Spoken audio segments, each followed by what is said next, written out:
నమస్కారం రచిత గారు. నమస్తే సిరి. మనం చూస్తూ ఉంటాం మన ఫ్రెండ్ సర్కిల్లో కావచ్చు, లేదు అంటే పెళ్ళైన వాళ్ళు కావచ్చు, ఎక్కువగా యూజ్ చేస్తూ ఉంటారు. అమ్మాయిలైనా అబ్బాయిలైనా ఇలాంటి వాళ్ళని పెళ్లి చేసుకోవడం కన్నా సింగిల్గా ఉంటే బెటర్ అని అనుకుంటూ ఉంటారు. అది ఏ థాట్ ప్రాసెస్లో వస్తూ ఉంటుంది అండ్ ఏ పారామీటర్స్ని చూసి వాళ్ళు అలా అంటారు మేడం? ఇలాంటి వాళ్ళని పెళ్లి చేసుకోకుండా పెళ్లి కాకముందు అనుకోమంటారా, పెళ్ళి అయ్యాక అంటారా? పెళ్ళి కాకముందు. సో పెళ్ళి కాకముందు అంటే కనుక ఖచ్చితంగా ప్రతి ఒక్క జీవితంలో పెళ్ళి అనేది ఒక అద్భుతమైన మలుపు. ఆ అద్భుతమైన మలుపు అంటే భయంకరమైన మలుపుగా మారద్దు అంటే చాలా పారామీటర్స్ అయితే చూస్తున్నారు. పేరెంట్స్ చూస్తారు, ముందైతే వెనక ఎడతరాల ముందు ఎడతరాలు చూడాలి అనేది నానుడు ఉండింది. అప్పుడు ఇంత ఎక్కువ అంటే సోషల్ లైఫ్ లేకుండే కాబట్టికే, ఇంత టాక్సిక్ రిలేషన్స్ కూడా లేకుండే కాబట్టికే, ఇంత approach to the other persons లేకుండే కాబట్టికే ఇంతకుముందు వాటికి ఇప్పటికీ చాలా డిఫరెన్స్ ఉంది. అండ్ పెళ్ళికి ముందు కూడా ఇంత ఆప్షన్ లేకుండే కదా. ఇప్పుడు మీరు అడిగినట్టు ఎలాంటి వాళ్ళని చేసుకోవద్దు అంటే, ఇప్పుడు డేటింగ్ లేకపోతే పెళ్ళి సెటిల్ అయిన తర్వాత 3 నెలలు 6 నెలల గ్యాప్ ఉండి ఒకరినొకరు తెలుసుకున్న తర్వాత పెళ్ళి చేసుకుంటున్నారు కాబట్టికే వాళ్ళ కోసము ప్రేమించే వాళ్ళకు కూడా ఈ కొన్ని చెక్ చేసుకుంటే ఏంటంటే, అంత నిష్ఠూరం కంటే ఆది నిష్ఠూరం బెటర్ అంట. సో ప్రతి ఒక్కళ్ళ జీవితంలో ఏంటి, హస్బెండ్ అనగానే రాకుమారుడు ఇలా తెల్ల గుర్రం మీద వస్తాడు, నన్ను రాణిలాగా చూసుకుంటాడని ప్రతి అమ్మాయి కలలు కనడంలో తప్పు పట్టద్దు, అతిశయోక్తి కూడా కాదు. ఎందుకంటే అది మనం చిన్నప్పటి నుంచి పెళ్ళి అంటే అలా సృష్టించారమ్మ వాళ్ళు, నీ కలల రాజకుమారుడు వస్తారు అని. ఒక ప్రతిరోజు పండగలో కూడా అంటది ఆమె. పక్కనే ఉన్న ఒక మంచి అబ్బాయిని కూడా రిజెక్ట్ చేస్తూ ఉంటుంది. అవును, రకుల్ ప్రీత్ సింగ్ అనుకుంటా. ఎందుకు అంటే అలా తెల్ల గుర్రం మీద వస్తాడు అని నానమ్మ చెప్పింది కదా, నీ రాజకుమార్. అలాగే ఫిక్స్ అవుతుంది, వీడు చాలా ప్రేమిస్తాడు చాలా, కానీ నోటీస్ చెయ్యదు. బికాజ్ షీ వాజ్ ఇల్యూజన్, ఇమాజినేషన్లో, ఆమె విజువలైజేషన్లో అలా వస్తాడు అని. అలా కాదులే, కానీ నిజ జీవితంలో కూడా నిజంగా మనకు రాకుమార్ లాంటి పిల్లలు కూడా ఉన్నారు. కానీ అలాగే కొన్ని ప్రతి ఒక్క మనిషి పర్ఫెక్ట్ అయితే ఉండరు. No one is perfect. మీరు అలా మరీ పర్ఫెక్షనిస్ట్ని చూసుకుంటూ పోతే మనకు జీవితంలో ఎవరు మనతో ట్రావెల్ చేయలేరు. కానీ ఇప్పుడు నేను చెప్పబోయే కొన్ని పాయింట్స్ మితిమీరి గనక ఉన్నట్టయితే, ఆ మితిమీరి ఉన్నట్టయితే గనక వాళ్ళని చేసుకుంటే మన లైఫ్ అఘాతంలో పడినట్టే. కాబట్టికే దానికంటే సింగిల్గా ఉండడం బెటరు అని చాలామంది చెప్పడం జరుగుతుంది. దాంట్లో ముఖ్యంగా ఏంటంటే, మనకు మాట్లాడుతున్నప్పుడు మేబీ లవ్లో ఉన్నప్పుడైనా, లేకపోతే పెళ్ళి చేసుకుంటా అని అన్నప్పుడు ఫోన్ కన్వర్జేషన్స్ ఎన్ని గంటలో ఉంటాయి. దాంట్లో ఖచ్చితంగా ఎంత రోజీ ఉంటాయో దాంట్లో కొన్ని మాటలు కూడా వస్తూ ఉంటాయి. ఎక్కువసేపు మాట్లాడినప్పుడు you will have a wide range of topic coverages. ఎన్నో టాపిక్లు డిస్కస్ చేస్తూ ఉంటారు. అందులో మీరు గమనించుకుంటూ ఉండండి, ప్రతి టాపిక్ని వినండి, వాళ్ళ బిహేవియర్ని నోటీస్ చేయండి. దాంట్లో ముఖ్యమైనది ఏంటంటే సిరి, మీ వాళ్ళు ఊరికి ఇప్పుడు మీ వాళ్ళని ఇంకా కలవద్దనో, పెళ్ళి కాగానే మొత్తం ఫ్యామిలీని వదిలేసి అమ్మాయి అబ్బాయి వాళ్ళ దగ్గరికి రావాల్సింది. సరే, అబ్బాయి వాళ్ళ దగ్గర ఉంటున్నారా లేదా, ఇప్పుడు విడిగా ఉంటున్నారా అనేది సెకండరీ క్వశ్చన్. కానీ ద ఫ్రీక్వెన్సీ సొసైటీలో నార్మ్స్ ఎట్లా ఉంటాయంటే, మనకి ఫ్రీక్వెంట్గా అత్తగారింటికి పోతే ఎవరు తప్పు పట్టరు. ఫ్రీక్వెంట్గా తల్లిగారింటికి పోతే ఊరికే వాళ్ళ అమ్మ వాళ్ళ ఇంటికి పోతుంది అంటారు. ఆ కైండ్ ఆఫ్ సొసైటీ మరి సరే కొంచెం చెరిగిపోయిందని చెప్తాను నేను, రేషియో అంత తప్పు పట్టకుండా. కానీ అలా ఎవరైనా గనక పెళ్ళైన తర్వాత నీ ఫ్రెండ్స్తో ఎక్కువ తిరగొద్దు, మీ వాళ్ళ దగ్గరికి ఊరికే పోతా అనొద్దు, ఇలాంటి కండిషన్స్ మరీ మెన్షన్ చేసి నిన్ను ఏదైనా అంటుంటే గనక, మీ అక్క వాళ్ళదో లేకపోతే ఇక్కడ, then you need to ask and clause ఖచ్చితంగా అడగాల్సిందే. అంటే నీ ఉద్దేశంలో ఎంతవరకు కరెక్ట్, అంటే ఊరికి వెళ్ళొద్దు అంటే నువ్వు ఒకసారి వెళ్ళంగానే అన్నావు అనుకో, అప్పుడు స్ట్రెస్సే కదా. సో ప్రతి ఆడపిల్లకి ఏదైనా కాస్త మనసు బాగాలేకపోయినా, లేకపోతే సంతోషం ఎక్కువైనా తల్లిదండ్రులు గుర్తుకు రావడం అనేది over the period of time తనే చేంజ్ అవుతుంది. ఎందుకు అంటే తనకు ఒక ఫ్యామిలీ పిల్లలు వచ్చిన తర్వాత అదో లోకంలో పడిపోతారు. బట్ ఆ టైంలో ఎప్పుడైతే ఇమీడియట్గా పెళ్ళైన టైంలో చాలా ఎక్కువగా షేర్ చేసుకోవాలనిపిస్తుంది. మరీ తుమ్మింది దగ్గింది షేర్ చేసుకోవటము, తుమ్మితే దగ్గితే పరిగెత్తటము అలాంటి వాళ్ళ గురించి కాదు. జనరల్గా ఇట్లా భయంకరంగా కండిషన్ పెట్టి నేను కొంతమందిని విన్నాను, ఇంటికి వెళ్ళనివ్వడు, ఎప్పుడో కానీ వెళ్తా అనగానే మొహం మాడుస్తాడు, మొహం మాడుస్తారు. తర్వాత ప్రతి పండక్కి వీళ్ళింట్లోనే ఉండాలి, వాళ్ళ చెల్లియో వాళ్ళ అక్కనో వీళ్ళింటికి రావాలి, వీళ్ళింట్లోనే ఉండాలి. మరి అది ఏ చట్ట ప్రకారం న్యాయమో కూడా మనకు అర్థం కాదు. సో ఇట్లా కొంచెం సీరియస్ కైండ్ ఆఫ్ థింగ్ అంటే మాత్రం సఫకేట్ అవుతుంది. కాబట్టికే you need to first check. మారగలిగే వ్యక్తి అయితే మాత్రం ముందడుగు వేయండి, మారలేని వ్యక్తి అయితే మాత్రం వెనకడుగు వేయటమే బెటర్. అది జీవితంలో పెద్ద శాపంగా మారుతుంది. ఎందుకంటే అది చాలా అమ్మ వాళ్ళ ఇల్లు అంటే పుట్టిల్లు కదా మనకి. సో కాబట్టి అది క్రాస్ చెక్ అండి. సెకండ్ వచ్చేసి పెళ్ళి సెటిల్ అయినప్పుడు లేదా మాట్లాడుకుంటున్నప్పుడు ప్రతి పాయింట్ని పాయింట్అవుట్ చేస్తూ, ఇప్పుడు బయటికి వెళ్ళారు, ఈ అమ్మాయి అట్లా ఏదో నవ్వింది, లేకపోతే ఏదో చేసింది, ఒక మేనరిజమో, ఒక కూర్చోవడమో, లేకపోతే ఒకటి మాట్లాడడమో, ఒక ఫోన్ పట్టుకోవడమో, ఎన్నో థింగ్స్. ఎవరైనా ఫోన్లో మాట్లాడినప్పుడు the way she speaks, if is continuously taunting, ఇట్లా ఎందుకు చేసావు, అలా ఎందుకు కూర్చున్నావు, ఆ అబ్బాయిని ఎందుకు చూసావు, ఇక్కడ ఎందుకు మాట్లాడుతున్నావు, ఇది ఎందుకు తిన్నావు, ఇది బాగోదు అంటే నీ ఫుల్ హైజాక్ చేస్తున్నాడు. నేను అసలు ఇప్పుడు వచ్చిన అమ్మాయి కొత్తగా వచ్చినప్పుడే అంత హైజాక్ చేసి కంట్రోలింగ్ ఉండి టార్చర్ పెడుతున్నాడు అంటే లైక్ అది చాలా ప్రమాదము. ఎందుకంటే ఇప్పుడో కలిసిన ఆ పాయింట్ ఆ కొత్త మురిపంలో కూడా అంత చేస్తున్నాడు అంటే రేపు ప్రొద్దున కొట్టడమే శారీరక హింస ఒకటే కాదు టార్చర్ అంటే.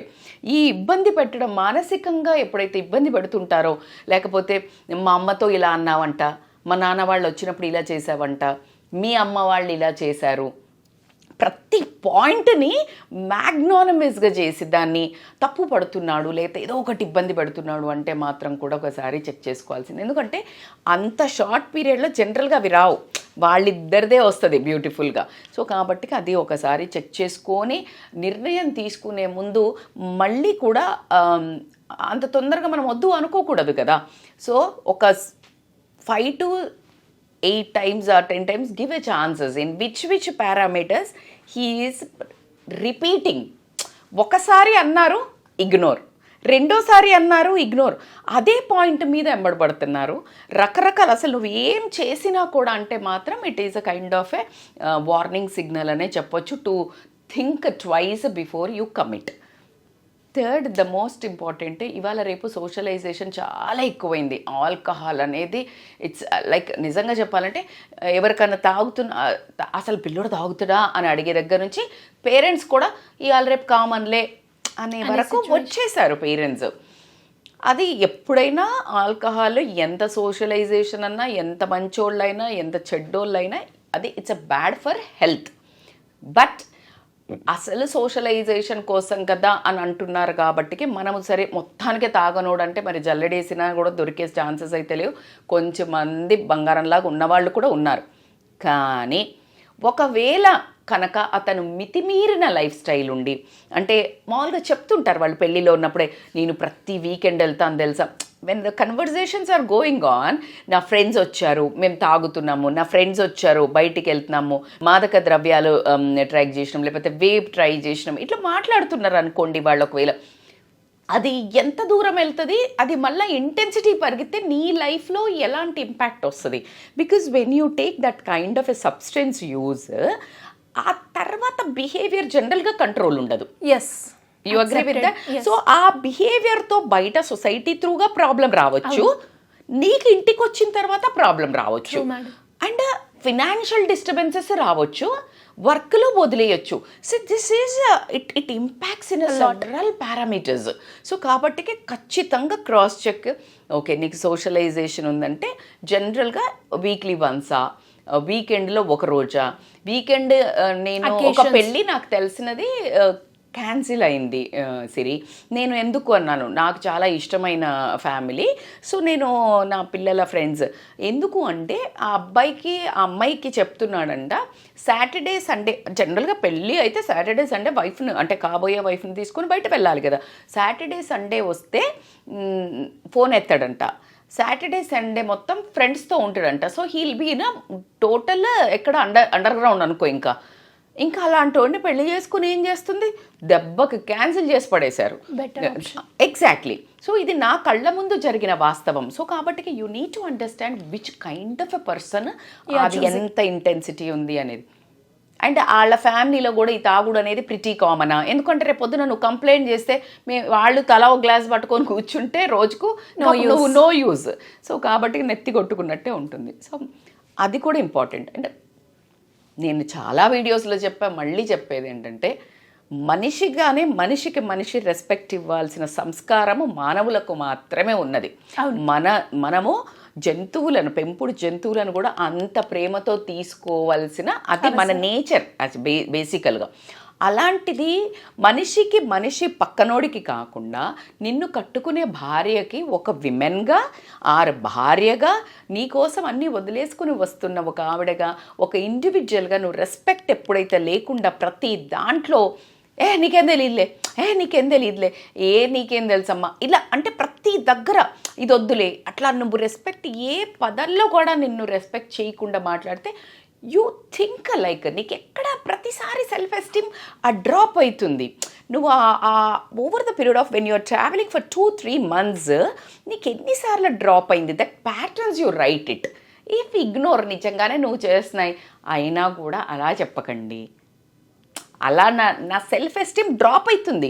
అతను మంచిగా చెప్తున్నాడు అంటే నీకు ఎలివేట్ అవుతుంది, తప్పు కరెక్షన్ చేస్తున్నాడు, యూ నీడ్ టు ఇంప్రూవ్.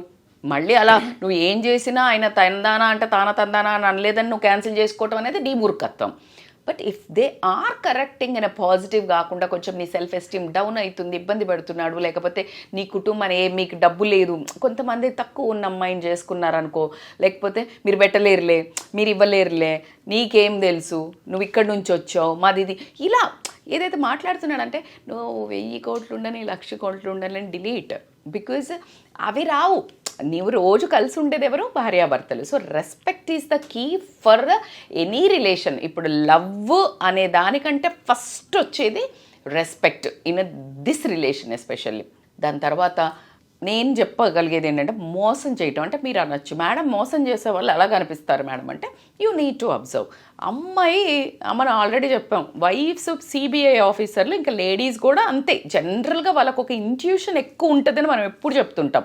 అందుకనే తల్లి ఎదురు రావాలా, ఇంట్లో భార్య చెప్పింది ఏదైనా చెయ్యొద్దు, ఎందుకంటే వాళ్ళకు ఒక ఇంట్యూషన్ చెప్పిపిస్తుంది, ఆ రూపంలో చెప్పిపిస్తుంది. అందుకని ఎవరైనా మన దగ్గర వాళ్ళు ఏదైనా కొంచెం మనల్ని అలా ఆపారు అంటే ఆగాలి అనేది మనకున్న కల్చర్, వాళ్ళ వాయిస్లో మనకు వస్తుంది.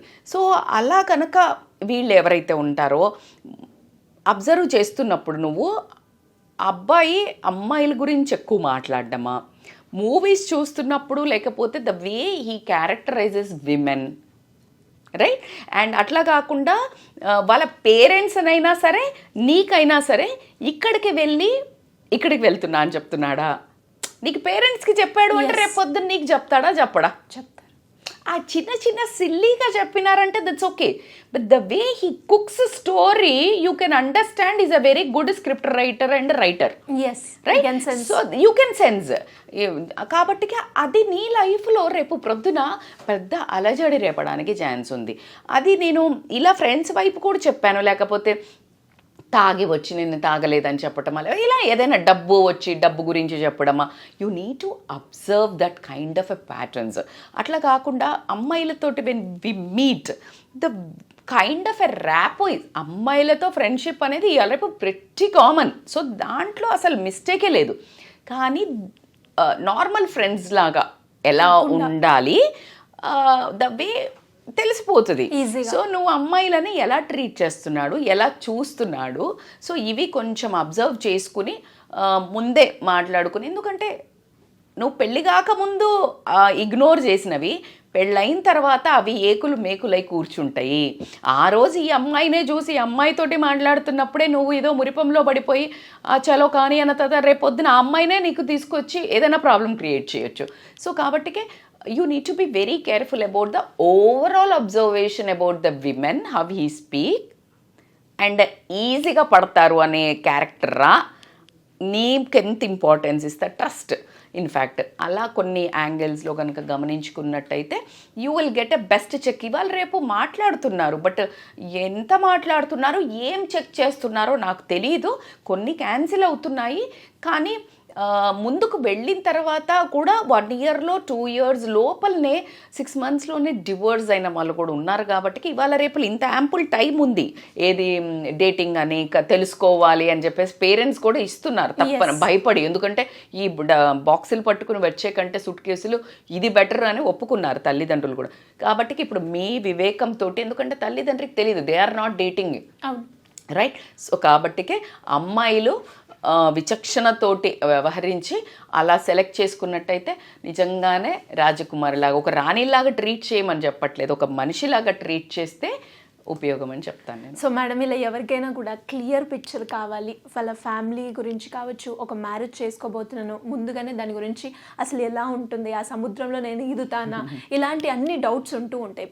సో వాటన్నిటి గురించి ఒక డౌట్గా క్లియరెన్స్గా మీ గైడెన్స్ కావాలి అంటే ఏ విధంగా అప్రోచ్ అయ్యే ఛాన్స్ ఉందంట? ఎస్, నిజంగానే మీరు అన్నట్టు ఒక ఊహ లేకుండా వెళ్తున్నారు. ఇప్పుడు పెళ్ళి అనగానే కాస్ట్యూమ్స్, ఫోటోషూట్స్ అవే కనిపిస్తున్నాయి. నిజంగా కూడా ఇది డామినేట్ చేసేసింది. ది సెగ్మెంట్ మైండ్ ఆక్యుపై అంతా జ్యువెలరీ, డిజైనర్స్ ఇవే ఆక్యుపై చేసింది. మీరు అన్నట్టు ఆ వెనకది అసలు ఊహ కూడా లేదు వీళ్ళకి. అనగా ఈ రోజు ఇదంతా అయ్యేటప్పుడు బాగుంటుంది కదా, ఆ నెక్స్ట్ డే ఇదంతా మేకప్ అంతా తీసినాక రియాలిటీని ఫేస్ చేయాల్సి వస్తుంది. And people are not ready to face that reality, but that is the reality అని తెలుసుకోవాలంటే pre marital counselling and the way of your understanding and నీ నేచర్ అర్థం చేసుకుని ముందుకెళ్ళి కాంప్రమైజ్ అయ్యి అడ్జస్ట్మెంట్ ఈజ్ ద కీ అబ్బా, నో డౌట్. ఎక్కడ కానీ ఎంతవరకు అడ్జస్ట్ అవ్వాలి, ఎలాంటి వాటికి అడ్జస్ట్ అవ్వాలి అనేది కూడా తెలుసుకోవాలంటే they can call us on a scrolling number for online or offline appointments. Thank you, madam. Thank you so much. Thank you so much, Siri.